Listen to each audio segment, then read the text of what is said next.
In the rich tapestry of the biblical narrative, the moment when Joseph reveals himself to his brothers stands as a poignant testament to the complexities of human emotion and the mysterious workings of divine providence. Joseph, now the governor of Egypt, had been living a life far removed from his traumatic past. The pit where his brothers cast him, the shackles of slavery, and the silence of the dungeon had been the crucibles of his character. Elevated by Pharaoh to a position of immense power, Joseph had navigated Egypt through 7 years of plenty and was now steering it through years of famine. Yet, on this day, the presence of his brothers, the very architects of his misfortunes, became too overwhelming a reality for Joseph to bear in stoic silence. The emotions he had kept at bay surged forth in a torrent of tears so intense that even the Egyptians and the household of Pharaoh could not help but hear. It was a cry that transcended the boundaries of language and status. It was the cry of a heart longing for reconciliation.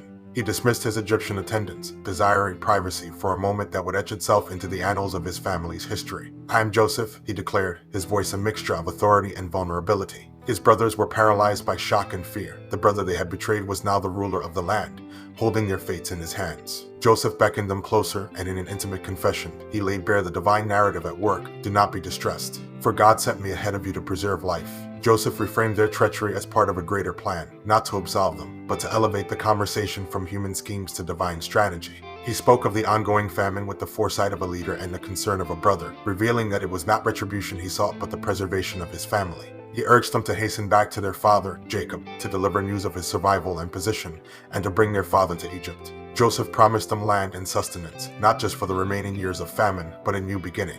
His provision was generous and thoughtful, carts for the journey, new garments as gifts, and an abundance of provisions. When Joseph embraced his brother Benjamin, there was a healing release of years of pent-up emotion. Each brother received an embrace, a physical reassurance of forgiveness and acceptance that moved them from speechlessness to conversation. The news delighted Pharaoh, who offered the best of Egypt to Joseph's family. This royal endorsement was a confirmation of Joseph's words. What man intended for harm, God had used for good. As the brothers journeyed back, carrying the wealth of Egypt and the promise of a new life, they were tasked with convincing their father that his son was alive and thriving.